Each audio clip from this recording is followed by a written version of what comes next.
একটা কথার প্রচলন আছে না যে নিজ নিজ এলাকায় কুকুর বাঘের মতো আচরণ করে, এই যে দেখেন এই তার প্রমাণ। মানে হচ্ছে পুরা রাস্তা ফাঁকা, মহাশয় দুইজন রাস্তার মাঝখানে বসে গল্প করতেছে। কি করার, ওদের এলাকায় এসেছি, বুঝতে হবে।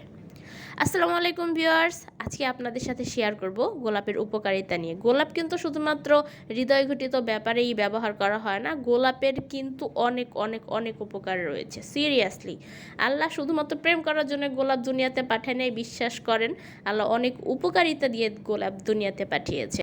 একটা ফেস প্যাক শেয়ার করছি। গোলাপের পাপড়ি কিন্তু স্কিন কেয়ারের জন্য অনেক অনেক ভালো। অনেকে তো গোলাপের পাপড়ি পানিতে ছেড়ে দিয়ে গোসল করে, এটাও অনেক ভালো।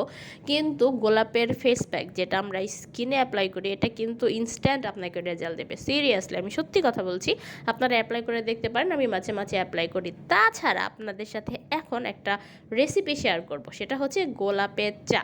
গোলাপের চা অনেকেই খায়। তাছাড়া গোলাপের পাপড়ি দিয়ে বিভিন্ন জ্যাম জেলিও বানানো হয়। গোলাপের চায়ের কিন্তু অনেক অনেক উপকার রয়েছে। তবে হ্যাঁ, গোলাপের চা খাওয়ার আগে প্রথম দুইটা বিষয় মাথায় রাখতে হবে। এক, গোলাপ হতে হবে অবশ্যই কীটনাশক মুক্ত। দুই, কোনো সব জাতের গোলাপ কিন্তু খাওয়া যায় না। যে জাতের গোলাপ খাওয়া যায় আপনাকে সেই জাতটাই বেছে তারপর গোলাপের চা বানিয়ে খেতে হবে। পেয়ারা মাখা আমার খুব পছন্দ, এখানে সে পেয়ে গেছি, কি আর করা, এর জন্য শেয়ার করলাম।